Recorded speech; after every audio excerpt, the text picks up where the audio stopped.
Bonjour Benjamin Morel. Bonjour. Et bonjour Stéphane Zumsteg. Bonjour. Merci à tous les deux d'être avec nous ce matin. Un politologue, spécialiste du droit constitutionnel, un spécialiste aussi des sondages et de l'opinion. Pourquoi ? Parce que effectivement, on attend cette décision de la Cour d'appel de Paris autour du sort de Marine Le Pen, avec toutes les conséquences politique que ça va avoir. On va étudier également les conséquences juridiques. On va se poser, on va prendre le temps ce matin de tout comprendre, les tenants et les aboutissants. Rappelons que Marine Le Pen, elle a déjà été condamnée à 5 ans d'inéligibilité assortie d'une exécution provisoire, 4 ans d'emprisonnement dont de ferme. Elle avait donc fait appel et elle l'a annoncé. Si sa peine d'inéligibilité est supérieure à 2 ans, elle passera donc le relais à Jordan Bardella. On va voir également ce que ça implique. Revenons d'abord avec vous, Benjamin Morel, peut-être sur les faits, peut-être essayons de rappeler déjà ce qui est reproché à Marine Le Pen. Alors, ce qui est reproché à Marine Le Pen, c'est ce qu'on a appelé l'affaire des estampes parlementaires du Rassemblement national. Il faut bien comprendre que le Rassemblement national, il y a quelques décennies, n'a pas autant de députés qu'aujourd'hui et que le financement des partis politiques est lié, en fait, à votre score législatif et au nombre de députés que vous avez. Et donc, comment a fonctionné le RN ?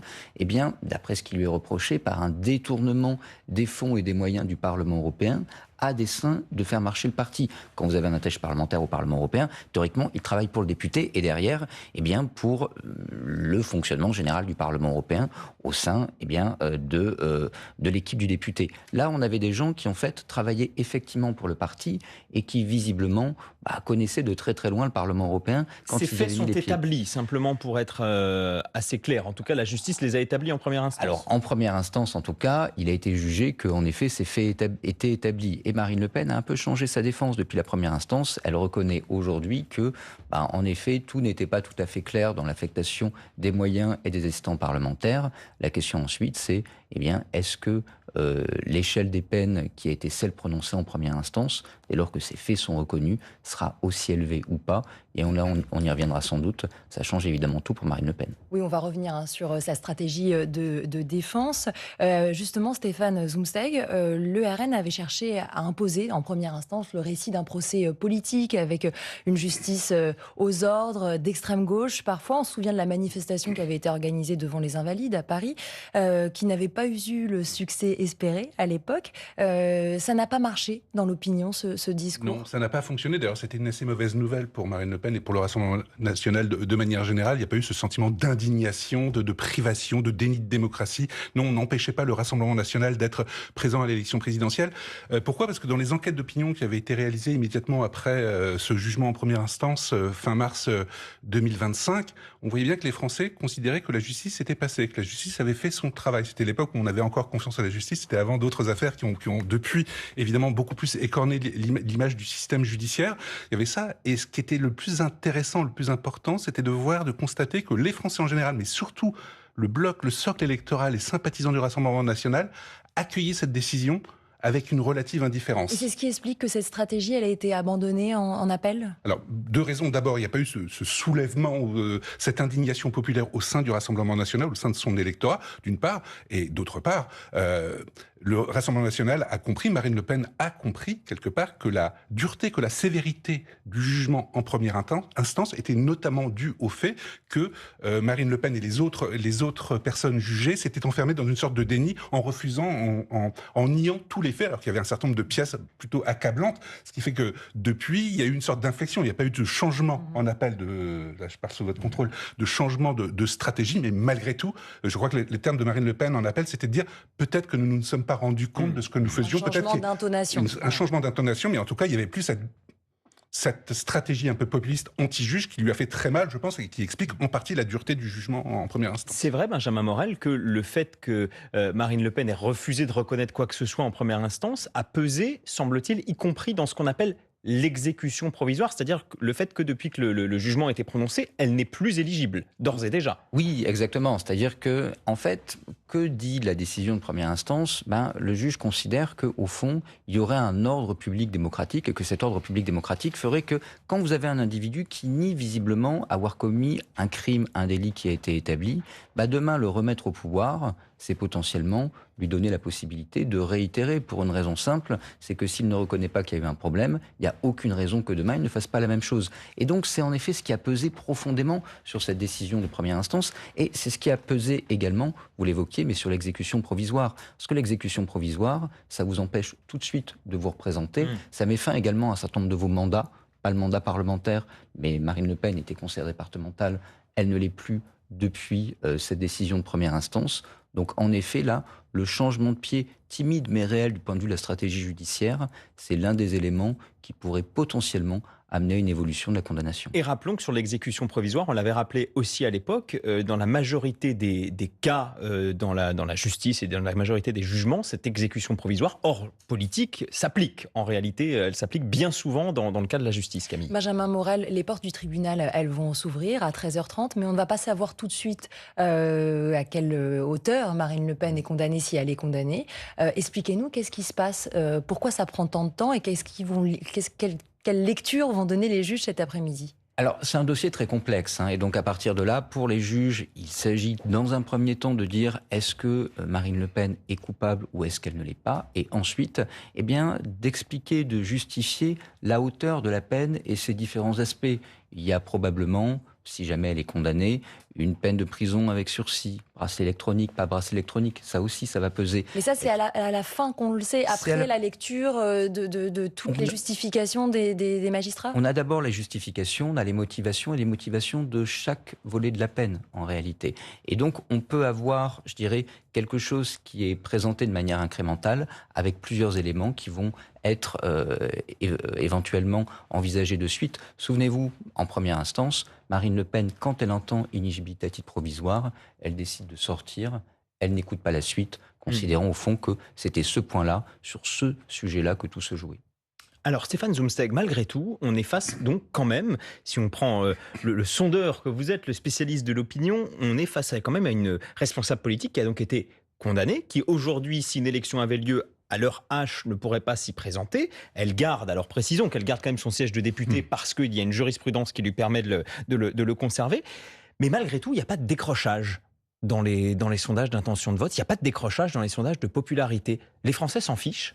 Les Français ne s'en fichent pas, mais je reprends le terme que j'ai utilisé tout à l'heure, il y a une certaine indifférence. Une certaine indifférence parce que la justice est passée, mais il y a aussi une certaine sérénité de la part de l'électorat du Rassemblement national. Pourquoi ? Parce que ce parti peut se payer le luxe d'avoir aujourd'hui deux candidats. Deux candidats dans l'esprit d'un militant RN totalement interchangeables. Il y a des nuances, il y a des différences, l'expérience n'est pas la même, l'âge n'est pas le même, bien évidemment. Il y a une candidate qui est pour l'instant condamnée, mais malgré tout, cet électorat se dit, nous avons deux candidats, non pas acceptables, mais tous les deux souhaitables. Les deux font le travail, les deux font le job, les deux seront de très bons candidats, ce qui explique pourquoi dans les mesures d'intention de vote de premier tour, parce que nous ne faisons pas de mesures pour l'instant en tout cas de second tour, les niveaux sont à peu près les mêmes, avec une petite avance malgré tout pour Jordan Bardella, mais qui est révélatrice de quoi ? Qui est révélatrice d'abord du fait que pour une partie des militants, des sympathisants RN, Marine Le Pen va être condamnée, va être confirmée dans sa condamnation et donc ne peut pas être candidate, ne le sera sans doute pas. On va revenir sur les conséquences politiques, évidemment, si jamais changement de candidat il y a, on le saura ce soir. Ce plan B, comme Jordan Bardella, justement, il a pris la parole juste à ce sujet. Hier, c'était au Parlement européen avec un message à destination des magistrats. La décision qui va être rendue est extrêmement importante. La Cour d'appel doit bien avoir en tête qu'elle va, dans sa décision, avoir le poids de conséquences politiques dans ce qui sera prononcé. Benjamin Morel, ce message en forme un peu d'avertissement. La Cour d'appel doit avoir en tête les conséquences politiques de sa décision prononcée par Jordan Bardella. Est-ce que c'est un élément qui doit rentrer dans la tête des juges ? Est-ce qu'ils doivent prendre en compte les conséquences de leur décision sur l'élection présidentielle ? Bien sûr, il faut bien comprendre que l'inéligibilité, c'est pas une punition. D'abord et avant tout. L'inéligibilité, c'est une façon de protéger la société contre un comportement délictuel qui a déjà été commis, qui pourrait être recommis. Et dans ce cadre-là, on arbitre entre le potentiel risque que l'absence d'inéligibilité ferait peser sur la société, et de l'autre côté, l'atteinte aux droits de deux personnalités. Mais pardonnez-moi, mais on a beaucoup entendu, les magistrats ne doivent pas penser à la politique, attention, ils doivent juger le droit, point barre. Politique n'est pas politicien. L'inéligibilité, le but, c'est de protéger la société. Mais derrière, vous portez atteinte aux droits de deux catégories de personnalités. La personne sur laquelle la peine est prononcée, mais également ses électeurs. Et donc, par définition, vous avez une proportionnalité entre d'un côté une atteinte au droit, notamment des tiers, et de l'autre côté, eh bien, les risques qui sont impliqués. En première instance, qu'est-ce que l'on dit? On dit, comme Marine Le Pen ne reconnaît pas le délit qu'elle a commis, à ce moment-là, eh bien, le risque de réitération est très important et donc justifie que, nonobstant même l'application de la loi Sapin, vous savez, c'est ce qui rend obligatoire, entre guillemets, l'inéligibilité, sauf à motiver le Qui ne contraire. s'est pas appliqué en première instance. Le juge dit, je ne l'applique pas, le risque de réitération est de toute façon extrêmement important au vu de l'absence de reconnaissance, et donc ça justifie en soi l'inéligibilité. Donc c'est ce contrôle, en fait, où vous essayez d'envisager de manière proportionnée, d'un côté une atteinte au droit et de l'autre côté une nécessaire préservation, qui fait que vous avez une position des magistrats. C'est pas politicien, c'est pas Marine Le Pen, je l'aime pas, ou au contraire, un tel, je l'aime bien, et donc je vais moins le condamner. Mais en revanche, la décision a une portée politique, et donc dans son appréciation et dans la manière dont le juge considère la chose, il a évidemment ce facteur politique en tête. Est-ce qu'on a, Benjamin Morel et peut-être d'ailleurs Stéphane Zumsteg, des exemples à la fois de politiques qui ont pu être condamnés et finalement se présenter et être élus, mais aussi de condamnations plus légères dans le cadre politique en appel après avoir une condamnation plus lourde en première instance? En règle générale, on a coutume de considérer que, en effet, en appel, vous écopez de peines moins importantes. Là, le problème pour Marine Le Pen, au vu de l'économie générale du procès, c'est que vous avez des gens en première instance qui ont écopé de peines d'inéligibilité notamment assez importantes et qui n'étaient que des exécutants. Et donc, ce faisant, eh bien, abaisser la peine de Marine Le Pen, qui, elle, eh bien, est réputée, en tout cas selon le... Elle est considérée comme étant chef, oui. Exactement. Eh bien, ça peut poser un problème du point de vue de l'économie générale des peines, même si lorsque vous faites appel, vous ne faites pas appel, plutôt vous renoncez à un droit qui vous est donné. Et donc, à partir de là, on ne peut pas juger les gens qui l'ont saisi sur les mêmes critères. Néanmoins, là, en effet, il peut y avoir un sujet pour elle. La suite politique, les conséquences aussi dans l'opinion pour cette campagne qui s'annonce. On va voir ça juste après l'info en 1 minute avec nos 2 invités. Mais d'abord, voici Antoine Jeuffin, il est 9h moins le quart. Dans les Pyrénées-Orientales, le feu ne progresse plus, mais il n'est pas fixé, affirme le préfet ce matin. 4 900 hectares parcourus, 800 pompiers toujours mobilisés et 12 000 habitants évacués. Les 2 feux en Lozère, cette fois-ci, sont désormais fixés, pas celui de Die dans la Drôme. Une partie du casting de la prochaine élection présidentielle se joue aujourd'hui. Marine Le Pen saura dans l'après-midi si elle peut ou non se présenter l'an prochain. Décision attendue de la Cour d'appel de Paris dans l'affaire des assistants des eurodéputés du FN, pour laquelle la députée a été condamnée en première instance à 5 ans d'inéligibilité. Début du sommet de l'OTAN aujourd'hui à Ankara en Turquie, alors que la Russie affirme avoir été visée par plus de 430 drones ukrainiens cette nuit qui faisaient route vers Moscou. Emmanuel Macron s'envolera pour cette réunion après sa visite en Syrie, qui s'achève à la mi-journée par la signature attendue de contrats avec le pays. Le président français a emmené avec lui plusieurs grands patrons, dont ceux de Total et CMA-CGM. Et toi alors, tu l'as eu? Les résultats du bac, c'est aujourd'hui à partir de 11h30. 730 000 candidats sont concernés. France Info. Le 8h30 France Info, Adrien Beck, Camille Vigogne-Lecoat. Et nous sommes toujours en direct avec le constitutionnaliste Benjamin Morel et Stéphane Zumsteg, directeur du département politique à l'Institut de sondage Ipsos BVA. On voulait justement parler de ces conséquences politiques de cette décision. Si jamais le candidat du Rassemblement national demain s'appelait Jordan Bardella et non Marine Le Pen, qu'est-ce que ça changeait? On voulait vous faire d'abord écouter une électrice du Rassemblement national, à Hénin Beaumont. Elle répondait au micro d'Audrey Tisson. Par rapport à Marine Le Pen, avec son père qui était assez raciste sur les bords, ça joue pas vraiment en sa faveur. Donc avec Jordan Bardella, il y aurait plus de chances que ça passe qu'avec Marine Le Pen. Il compense sur certaines choses, il rajoute les réseaux sociaux sur le côté pour bien se faire connaître, ça me pose aucun problème. Tant que le programme en lui-même me plaît, j'irai toujours vers la personne. J'irai toujours vers la personne tant que c'est le programme du Rassemblement national. Est-ce que cette électrice qui répondait au micro d'Audrey Tison dit que finalement ça ne changerait pas son vote, l'un ou l'autre? Est-ce qu'elle est représentative des électeurs RN? Oui, moi je pense que oui, parce que ce qui a toujours fait la richesse du Rassemblement national ces derniers mois ou ces dernières années, c'est finalement d'avoir deux lignes notamment sur les questions économiques. On a longtemps dit qu'il y avait une ligne antagoniste, qu'il y avait des problèmes, qu'il y avait des fritures sur la ligne de plus en plus. Peut-être que ça se produira dans le cadre de la campagne, quel que soit le ou la candidate. Malgré tout, le fait d'avoir su développer une ligne, la ligne de Marine Le Pen, populaire, populiste, destiné à attirer des gens issus de milieux sociaux pas forcément très élevés, des gens qui ont voté longtemps à gauche, qui ensuite se sont réfugiés dans l'abstention, et que, quand ils reviennent votent pour le Rassemblement national. Ça a fait le succès du Rassemblement national de Marine Le Pen. Ça lui a permis de passer de la zone des 20 à la zone des 30% de voix. Mais ensuite, on se voit bien dans une logique de l'élection présidentielle où il y a 2 tours, la ligne de Jordan Bardella, elle est complémentaire. Elle n'est pas, de mon point de vue, pour l'instant, en tout cas, antagoniste. Ce ne sont pas les mêmes lignes. Il va falloir choisir à un moment donné. Il faudra choisir, mais pour l'instant, ce que je veux dire par là, c'est que le fait d'avoir su finalement marcher sur 2 jambes un peu différentes, avec cette ligne Bardella, ça a permis aussi au Rassemblement national d'être de plus en plus crédible et d'attirer finalement, d'être le parti en France qui attire le plus un peu partout. Donc vous pensez il que ça peut faudra être un meilleur candidat qu'elle, qui est capable d'agréger le socle traditionnel de l'électorat Rassemblement national et d'aller chercher à droite, par exemple? Oui, alors moi je pense qu'à ce stade, il est impossible, il serait très compliqué de dire quel est le meilleur, qui ferait le meilleur candidat des deux, notamment dans une logique de second tour. Les uns ont des avantages, les autres ont chacun a des avantages, chacun a des inconvénients. Mais il est évident que quelle que soit la décision des juges aujourd'hui, il sera, de mon point de vue en tout cas, nécessaire que ce binôme, que ce ticket Le Pen-Bardella reste extrêmement actif et fasse la campagne ensemble. Parce que là encore, il y a des milieux populaires, il y a une bataille des milieux populaires qui est en train de s'installer avec la France insoumise, notamment. Il y a des gens qui hésitent aussi entre le Rassemblement national et la France insoumise. Et bien sûr, mais bien évidemment, les idées ne sont pas les mêmes, mais ce sont les deux partis anti-système. Simplement, juste pour... c'est quel profil? C'est peut-être des milieux un peu périurbains, banlieues, etc. Oui, ça peut être des milieux périurbains, des milieux souvent populaires. Ça peut être des jeunes qui hésitent. Jordan Bardella est populaire auprès de la jeunesse. Jean-Luc Mélenchon est très populaire aussi. Ça, je ne vous l'apprends pas, auprès des jeunes. Il ne s'agit pas de porosité idéologique.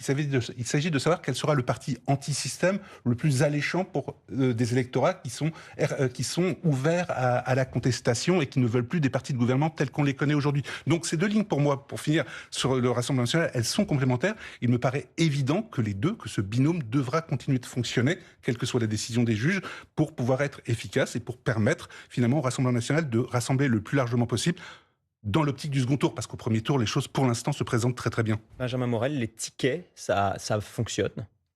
Alors, pour l'instant, en tout cas, on n'a pas trop connu ça sous la Ve République. Pardonnez-moi, c'est Marine Le Pen, Jordan Bardella. Enfin bon, tout ça peut paraître un peu baroque quand même. Une ancienne candidate qui soutient quelqu'un qui ne l'a jamais été. Enfin, c'est d'autant plus baroque que, ça s'est encore jamais vraiment fait. Alors, à voir pour cette campagne. Et puis, deuxièmement, ils ont dit qu'ils ne le feraient pas. En tout cas, ils ont dit qu'ils ne le feraient pas dans ce sens-là. Autrement dit, Jordan Bardella, président, ça ne veut pas dire Marine Le Pen, première ministre. Elle l'a jusqu'à présent exclu. Et donc, son rôle dans le dispositif n'est pas tout à fait évident. Même si, notons-le, si elle est inéligible, elle ne peut plus ensuite se présenter comme députée. Elle ne veut pas faire une Poutine-Medvedev, selon c'est ce qu'elle a dit. Mais en revanche, elle peut complètement être ministre. L'inéligibilité ne touche pas à la fonction de ministre. Et donc, on peut tout à fait y aller. Ensuite, ils ont 2 profils, en effet complémentaires, en même temps assez différents. Il faut voir que le gâteau électoral, c'est un soufflet. En d'autres termes, ce qui compte, c'est ce que vous arrivez à apporter, notamment en termes de mobilisation des abstentionnistes. Marine Le Pen, qui a un rapport très particulier avec sa base électorale, peut s'adresser beaucoup plus facilement à l'électorat populaire, potentiellement le mobiliser. Souvenez-vous, les dernières régionales, on annonçait 3 à 4 régions pour le RN, il n'en a eu aucune. Pourquoi? Pas parce que ces électeurs ont été votés ailleurs, parce que ces électeurs n'ont pas été votés du tout. Et ça, il y a un enjeu de mobilisation. Jordan Bardella arrive à élargir l'électorat, notamment sur le centre droit, la droite LR plutôt, mais il est vrai que si jamais vous perdez cette base populaire, à ce moment-là, eh bien, il devient plus compliqué pour le RN d'envisager un second tour serein. Est-ce que c'est un candidat plus fragile qu'elle? On a beaucoup mis en avant son expérience. Elle a 3 campagnes présidentielles au compteur. Lui, aucune. Il a à peine 30 ans. Est-ce qu'il a des failles, Jordan Bardella, et lesquelles? On a une étude qui est parue pour la Fondation Jean Jaurès de Raphaël Liorca qui est assez intéressante, qui montre qu'en effet, on a des failles dans la candidature Bardella. En gros, il y a une forme de sentiment de trahison de classe, notamment de la part de ces catégories populaires. Les dernières images avec son actuelle compagne, etc., sont mal passées visiblement dans une partie de cet électorat. Pour l'instant, ça ne déclenche pas de décrochage du point de vue du vote, mais ça crée quand même un doute. L'autre élément, c'est qu'il fait un peu Macron bis. En gros, jeune, avec une colonne vertébrale idéologique pas évidente, et donc il y a le sentiment d'une bis repetita par rapport à 2017. Ensuite, c'est pas dans l'étude, mais c'est quand même une question qui va lui être posée et sur laquelle il va devoir répondre. Est-ce que vous donnez la bombe atomique à un jeune de 30 ans? Là où, au contraire, vous allez avoir un Édouard Philippe, etc., qui vont surjouer l'expérience. Des réponses qu'il pourra apporter s'il est le candidat dépendra ensuite son score de premier tour et son éventuelle élection. Ça, ce genre de questions, Stéphane Zumsteg, à qui je donne le bouton nucléaire? Qui est capable d'aller parler à Donald Trump? Qui est capable d'aller parler, cas échéant, si ça devait arriver à Vladimir Poutine? Ça, est-ce que c'est des questions que les électeurs ont d'ores et déjà en tête, là, en juillet 2026? Parce que Jordan Bardella est très haut. Bien sûr. Est-ce que ça vient pas plutôt plus tard? Ça vient plus tard, ça vient tout au long de la campagne, ça vient lors des débats télévisés ou radiodiffusés, ça vient lors des interventions médiatiques. Bien évidemment, est-ce que les Françaises et les Français pensent déjà, est-ce que je vais lui donner le pouvoir d'appuyer sur le bouton nucléaire? Non. En revanche, je pense que 2027, ce qui va vraiment changer par rapport au scrutin précédent, compte tenu du contexte international et de toutes les crises auxquelles on a assisté ces dernières années, c'est que les questions internationales, les questions diplomatiques, les questions militaires joueront un rôle beaucoup plus important qu'auparavant. Et ça tient évidemment à ce qui s'est passé ces dernières années partout dans le monde. Ça tient aussi à l'activisme dont a fait preuve le président de la République actuelle, Emmanuel Macron. Très bien, très largement impopulaire, mais les Français lui savent gré d'une chose, c'est d'avoir su représenter la France. Et quelque part, cet attribut de la présidentialité, eh bien, ça oblige les autres candidats à essayer de s'en draper, et ce ne sera pas forcément possible. Donc oui, il y a cette petite incertitude sur Jordan Bardella, mais qui pourrait toucher aussi tout autre candidat. C'est pas parce que vous avez 31 ans que vous allez totalement d'emblée être disqualifié. Le problème, c'est plus ces problèmes sur les questions économiques, ces incertitudes. Stéphane Zumsteg, si jamais Marine Le Pen avait, à l'issue de cet après-midi, la possibilité d'être candidate, si elle maintient sa candidature parce qu'elle est acquittée ou parce que la peine est suffisamment légère pour lui permettre de se porter candidate, est-ce que ça renforcera son récit, le côté « je reviens des morts, on m'a enterré trop vite » ? Oui, forcément, ça aura au moins pendant quelques temps, quelques jours, quelques semaines, l'occasion de la relégitimer. Ça peut être un moteur de campagne. Ça peut être un moteur de campagne, d'autant plus que ce qu'aiment les Françaises et les Français dans les parcours, dans les trajectoires politiques des grands hommes d'État, de ceux qui arrivent, ou des femmes d'État, de ceux ou de celles qui arrivent au pouvoir, c'est d'avoir un petit peu un profil cabossé. Il faut avoir eu des accidents dans la vie. Il y en a eu chez Marine Le Pen. Et chez Marine Le Pen, elle s'en est expliquée. Il y a eu l'attentat quand elle était enfant. Il y a eu toute sa jeunesse un peu compliquée. Quand vous appelez Marine Le Pen, que vous avez 16 ans, c'est pas facile au lycée. Et il y a eu ensuite toute sa vie, sa relation compliquée avec son père, sa prise du pouvoir du RN, ses réussites. Ça, c'est quelque chose, avoir des écorchures. Le débarrasser. Qui plaît. Rappelez-vous, Jacques Chirac, ça marchait. Ses affaires de famille, sa fille malade, c'était des choses. Certains disent aussi que ses défaites lui collent à la peau et qu'elle est aussi marquée par 3 défaites à l'élection présidentielle. Oui, mais elle ne cesse de progresser à chaque fois. Vous avez totalement raison. 3 défaites, ça fait beaucoup. Il y a notamment eu le débat de 2017, rappelez-vous, d'entre-deux tours, qui a été une déroute absolue, mais tout ça est un petit peu passé.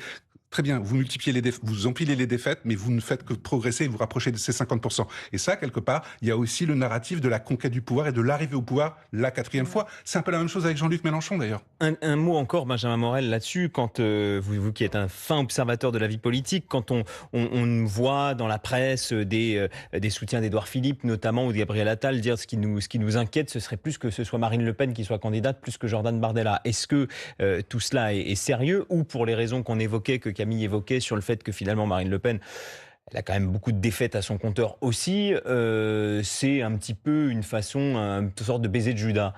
Non, je suis assez d'accord avec Stéphane, c'est-à-dire qu'au fond, quand vous êtes connu des Français, vous construisez un rapport avec Marine Le Pen, les Français l'ont vu grandir, ils l'ont vu souffrir, etc. Et ça construit une relation relativement intime avec une personnalité que vous n'avez pas avec un Jordan Bardella ou avec d'autres en face, Gabriel Attal, etc. Il faudrait qu'il le crée, Jordan Bardella. Il faudrait qu'il le crée, et c'est très court pour le créer. En effet, elle a perdu, mais François Mitterrand également. Jacques Chirac a perdu beaucoup d'élections présidentielles. Au fond, perdre une élection, c'est se faire connaître des Français, c'est arriver justement à tisser un lien avec eux. C'est pas nécessairement une garantie de perdre la prochaine. Stéphane Zumsteg, en un mot, un des enjeux pour le Rassemblement national, c'est de ne pas susciter de vote barrage. Jordan Bardella ou Marine Le Pen, est-ce que les deux provoquent autant une capacité de rejet similaire dans l'opinion, ou à l'inverse, il y en a qui peut rassurer davantage, en tout cas démobiliser ceux qui ne veulent pas d'une victoire du Rassemblement national? La seule vraie différence entre les deux, c'est ce que l'électorat de droite, notamment l'électorat des Républicains, pensent de l'un ou de l'autre. Et évidemment, là, on voit bien, il y a une zone de porosité, une zone de bienveillance d'une partie de l'électorat LR en faveur de Jordan Bardella et beaucoup moins en faveur de Marine Le Pen. Ça peut jouer un rôle au second tour et tout dépendra évidemment de qui sera opposé au candidat du RN, dans l'hypothèse évidemment où le RN serait présent au second tour. Merci beaucoup Stéphane Zumsteg, directeur du département politique et opinion à l'Institut de sondage Ipsos BVA. Merci Benjamin Morel, constitutionnaliste, maître de conférence à Assas. Et merci Camille Vigonne-Lecoat du Nouvel Obs. Restez avec nous sur France Info.